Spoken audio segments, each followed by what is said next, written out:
le christianisme est né à la suite du désir de faire la mémoire de la mort et de la résurrection de Jésus. En effet, lorsque le Christ vivait encore, et même quelques années après sa mort, les apôtres et d'autres qui suivaient l'enseignement d'un certain Jésus de Nazareth allaient régulièrement fréquenter toujours les synagogues, y prier à la manière de leur peuple jusqu'à ce qu'ils aient bien compris que Jésus avait quelque chose de plus à leur offrir. Et tout de suite, ils se sont donnés à étudier de plus en plus ses enseignements et à faire mémoire de lui.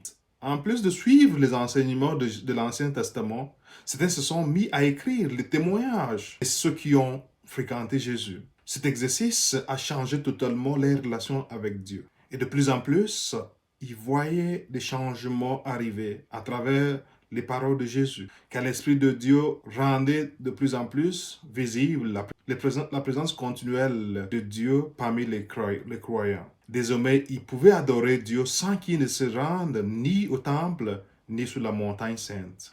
Et dans peu de temps, l'Esprit Saint les amena à découvrir la divinité de Christ. Et d'un point à l'autre, tous avaient presque accès à ses enseignements et de témoignages de son manifestation post-pascale. Et désormais, Jésus n'était plus cet enseignant avec des paroles extraordinaires ou se faisait des miracles, mais le Verbe de Dieu qui était au commencement, et de qui toute chose a été créée. Dans la première lecture d'aujourd'hui, Moïse rappelle au peuple de faire la mémoire de leurs ancêtres. Lorsque tu présenterais le prémisse, prononce ces paroles devant le Seigneur ton Dieu. Mon père était un Araméen nomade qui descendit en Égypte.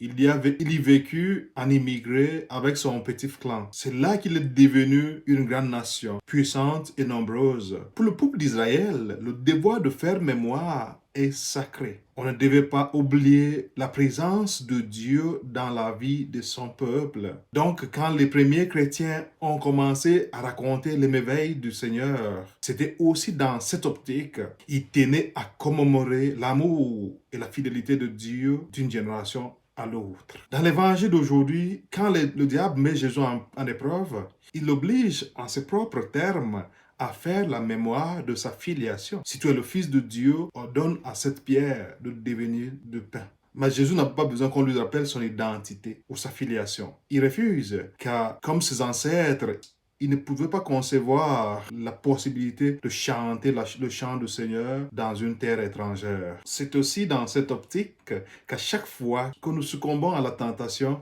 nous tombons dans l'oubli de l'alliance faite avec Dieu. Et vu que l'amour de Dieu reste toujours présent, nous faisons le mémoire en termes et dicté de l'adversaire de nos ancêtres. Et donc, parce que Dieu nous a tant aimés jusqu'à envoyer son Fils pour nous sauver, il nous assure qu'il sera avec nous même dans l'épreuve. C'est cet amour qui nous rend fils et filles de Dieu. C'est cela qui nous rattache au Christ et fait de nous des héritiers de Dieu, héritiers avec le Christ. L'évangile d'aujourd'hui nous rappelle qu'en tant que fils et filles de Dieu, nous sommes appelés à résister à chaque moment que le diable prendra le plaisir de se moquer de nous. Il nous rappelle de le rejeter en disant oui à l'amour de Dieu. Prions.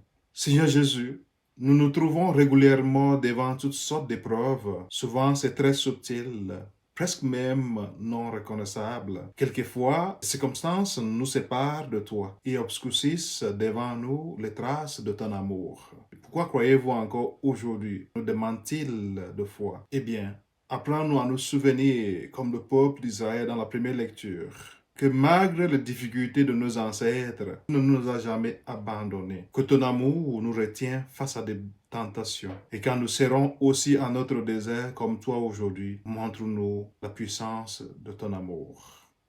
Amen.